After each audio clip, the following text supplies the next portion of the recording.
Hello friends, स्वागत है आपके अपने यूट्यूब चैनल गायत्री ऑफिशियल में। आपका बीएसएफ हेड कांस्टेबल मिनिस्ट्रियल और ASI steno second phase of examination जो है आपका, उसमें टाइपिंग टेस्ट, स्किल टेस्ट या जो स्टेनो टेस्ट है वो, और मेडिकल, इसके आपके एडमिट कार्ड अपडेट हो गए हैं। कुछ हमारे साथियों में कुछ डाउट्स हैं, मेडिकल कैसा होगा, क्या एसएससी जीडी जैसा ही होगा या कोई छूट मिलेगी। देखिए, लगभग एसएससी जीडी जैसा ही होगा, कि ये भी दोनों ही पोस्ट जो है वो कॉम्बेटाइज्ड है। काफी कैंडिडेट्स को ये संशय बना हुआ है कि ये तो ऑफिस स्टाफ है, मिनिस्ट्रियल स्टाफ, मतलब ऑफिस में काम करता है। बिल्कुल मिनिस्ट्रियल स्टाफ ऑफिस में काम करता है, लेकिन ये भी कॉम्बेटाइज्ड है, यानी कि लड़ाकू फोर्स का हिस्सा है ये भी।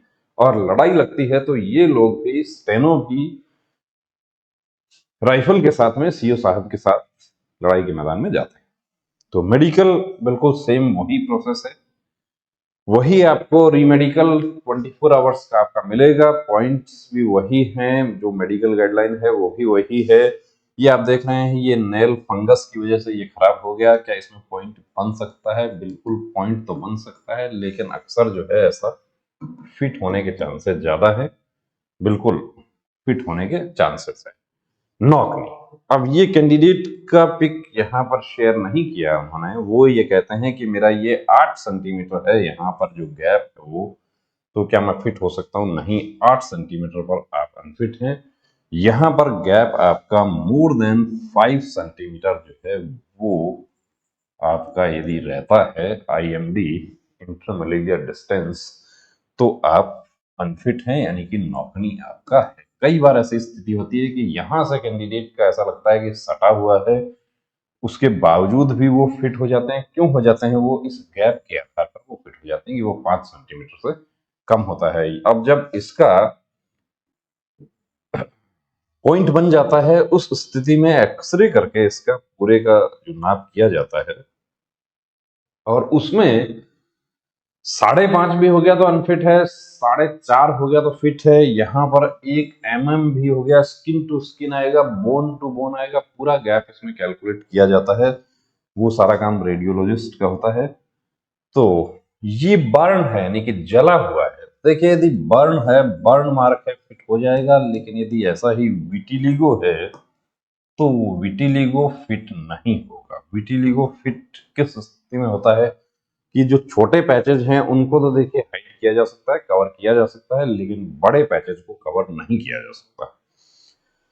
कि जो पेंट वाला जो टेक्निक है, जो कॉस्मेटिक में आता है, जो डर्मेटोलॉजिस्ट जो करते हैं, विशेष रूप से एक बड़ा तबका जो है वो उसकी तरफ जाता है। किस स्थिति में? जब शादी ब्याह में इस तरीके से अड़चने आ रही होती हैं तो उसको यूज करते हैं। हमारी फोर्सेज में भी, मेडिकल में उसको यूज कर लेते हैं। कैंडिडेट्स हाइड करके फिट हो जाते हैं, और फिर जब ट्रेनिंग में जाते हैं तब दोबारा से उसको हाइड कर लेते हैं। वो ट्रोमेटोलॉजिस्ट जो कलर है वो भी आपको दे देते हैं, लेकिन छोटे पैचेस, ना कि बड़े पैचेस। तो उसका आपको ध्यान रखना है।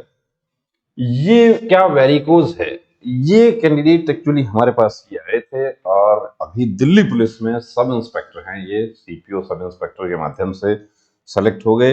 वेरिकोज क्या, इतना सा वेन वेरिकोज हो सकता है? देखने में तो हो सकता है, लेकिन इनका वेरिकोज नहीं था। इनका डॉपलर टेस्ट इनका हुआ, और उस डॉपलर टेस्ट में ये नॉर्मल वेन आया, यानी प्रोमिनेंसी ऑफ वेन्स है। तो ये, और जब आप कई बार गलती कर बैठते हैं क्या, कि आप पूरा बॉडी का अपना जो बाल है वो हटा लेते हैं, तो वो सब ट्रिमिंग करने की जरूरत नहीं है। पैर पे आपके बाल हैं, पिंडलियों पे बाल हैं, पैर के पीछे वाले हिस्से में, तो वो आपका फायदा कर देते हैं कि उससे जो छोटी नसें होती हैं वो दिखाई नहीं देती। किलोइड बना हुआ है। अब ये इन्होंने एक्चुअली टैटू का सर्जरी करवाया था। टैटू का जो सर्जरी करवाया, वो टैटू का सर्जरी, जो सैल्यूटिंग हैंड है उस पर यदि आपको टैटू है, देखिए यहां से यहां तक, इस स्थिति में आपका टैटू नजर आता है, तो आप यदि वाकई भर्ती होना चाहते हैं तो जितना जल्द से जल्द हो सके उस टैटू को लेजर ट्रीटमेंट उसका करवा लें। और लेजर ट्रीटमेंट भी आप करवाने के लिए जा रहे हैं, और यदि वो आपको कहते हैं कि 5 सिटिंग लगेगा, 6 सिटिंग लगेगा, तो वो नहीं करवाना है। कि वो 5 सिटिंग 6 सिटिंग वाला टैटू आपका नहीं हटेगा। आप 2 सिटिंग 3 सिटिंग में क्या होगा कि वहां से स्किन उखाड़ लिया जाएगा, और उसके बाद वो टैटू रिमूव करने वाला हाथ ऊपर कर देगा कि मैं अब आगे नहीं कर सकता, अब आप दूसरी जगह ट्रीटमेंट करवा लीजिए। तो वहां पर क्या होगा कि आप फिर बाद में लेजर जो अच्छी मशीन है वो भी नहीं कर पाती उसको।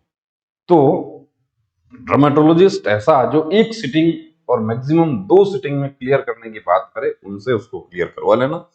अब इन्होंने देखिए पहले इन्होंने लेजर को सर्जरी करवाया, सर्जरी से किलोइड बन गया, किलोइड बन गया, अब इसको फिर लेजर करवाना पड़ेगा।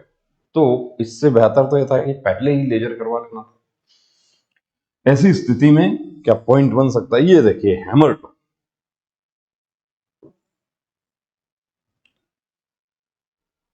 थर्ड और फोर्थ टो हैमर टो की वजह से ये कैंडिडेट एसएससी जीडी में। अब इसका इलाज क्या है? इलाज थोड़ा सा फिजियोथेरेपी एक्सरसाइज से ये बिल्कुल क्लियर हो जाता है। क्या ये वेरिकोस है? बिल्कुल। ये देखिए देखने में ये पूरी तरीके से वेरिकोस लग रहा है। तो इसका इलाज क्या है? इलाज इसका है लेजर ट्रीटमेंट है। लेकिन अब यदि कोई candidate BSF head constable, ministerial या हेड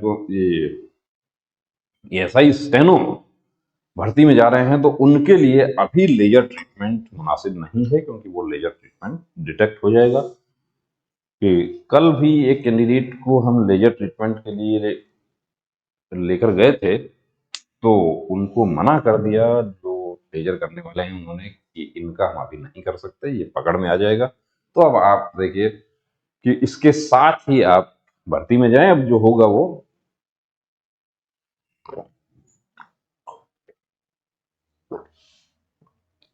कि जो होगा सो देखा जाएगा वो। तो लेजर ट्रीटमेंट समय रहते करवाना। कैरिंग एंगल, कैरिंग एंगल वही रूल है 5 से 15, लेकिन अभी पीछे हमने देखा है कुछ भर्तियों में 10 से 15 और बहनों के लिए 15 से 20 डिग्री का एंगल जो है, इससे यदि ऊपर नीचे होता है तो वो अनफिट हो जाता है। एग्जैक्ट कैरिंग एंगल आप किसी फिजियोथेरेपिस्ट से आप कंसल्ट करते हैं, वो आपको नाप कर बता सकते हैं। और वैसे नॉर्मली देखा जाता है तो यूं करके आप देख सकते हैं, यदि यहाँ पर 3 उंगलियां जा रही हैं इस जगह, तो वो लगभग 12.5 डिग्री का है। और जैसे जैसे उंगलियां कम होती चली जाती हैं, ये टैटू को जलाया गया, ये जलाने वाला काम नहीं कि सस्ते के चक्कर में आपका सारा मेहनत ही बेकार हो जाएगा। ऐसा काम नहीं कर बैठना है। ब्राकी मेटाटार्सिया ये अनफिट होने के चांसेस इस स्थिति में मतलब कि 99%, क्योंकि ये दोनों जो है, इसमें क्या है कि फिट भी किया जा सकता है ऐसी स्थिति में कि 5th टो जो है वो 4th से छोटा है। यदि ये छोटा रह जाता है तो, लेकिन ये दोनों इनकी तुलना में काफी छोटा है, इसलिए ऐसी स्थिति में इनके अनफिट के चांसेस हो जाते हैं। अब इसका कोई इलाज भी नहीं। बड़ा देखिए अफसोस होता है ऐसी स्थिति में कि बहुत मेहनत किया, बहुत अच्छा स्कोर था, लेकिन कुछ नहीं हो सकता।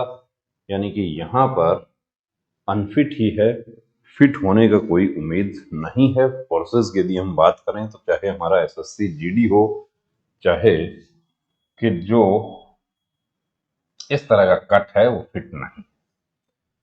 क्या इसमें वेरिकोज है? नहीं, इसमें तो वेरिकोज जैसा कुछ नजर नहीं आ रहा, नॉर्मल नजर आ रहा है बिल्कुल। ये देखिए सर्जिकल कटमार्क है हर्निया का, अपेंडिक्स का, इस तरह का जो सर्जरी होता है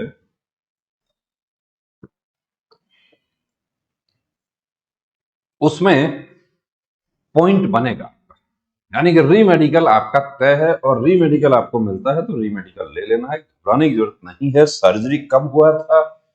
यदि आपको 3 साल 4 साल 5 साल पेपर्स हैं आपके पास, कोई प्रॉब्लम नहीं है। 8 महीने पुराने पेपर्स हैं आपके, तो आप अवॉइड करना कि पेपर्स दिखाने की बजाय आप ये कहेंगे मेरे पास पेपर्स नहीं। कि जो प्राइवेट हॉस्पिटल वाले 8 महीने के पेपर्स हैं, उसको कई बार वो ये कहते हैं कि नहीं, ये तो आप बनवा के लाए हैं, सर्जरी आपकी 6 महीने पुरानी है, और इस आधार पर भी आप एडमिट हो जाते हैं। 90 डेज पुराना सर्जरी फिट होता है वेरिकोसिल। अब एसएससी जीडी में एक कैंडिडेट से पेपर्स मांगे गए, उनके 72 दिन हो रहे थे, बचे कितने? 18 दिन। 18 दिन के आधार पर उनको अनफिट कर दिया। बहुत अच्छा स्कोर था। अब वो कहते हैं मैं हाई कोर्ट कर सकता हूँ क्या? इसमें हाई कोर्ट वाली कोई बात ही नहीं है कि जब गाइडलाइन कहती है 90 दिन पुराना सर्जरी अलाउ है, और आपकी सर्जरी को बेहतर ही हुए हैं, तो हाईकोर्ट तो ये तो नहीं कहेगा कि आप इनको छूट दे दो, इनको 18 दिन की छूट दे दो, इनको छूट दे दो, तो इनके साथ यदि छूट किया जा रहा है तो दूसरे लोग भी हैं ऐसे। तो हाईकोर्ट में भी ऐसी स्थिति में कटमार्क्स इनको लगे हुए हैं। ये देखिए, गांव देहात में बच्चे रहते हैं, खेती का काम करते हैं या और कोई वर्कशॉप में कहीं कुछ काम कर रहे हैं, उसमें ऐसा यदि एक्सीडेंटल कट लग गया तो कोई प्रॉब्लम नहीं है, फिट हो जाएगा। ये टैटू जलाया है, टैटू जलाने वाले जो है हमारे कैंडिडेट, वो सावधान रहें।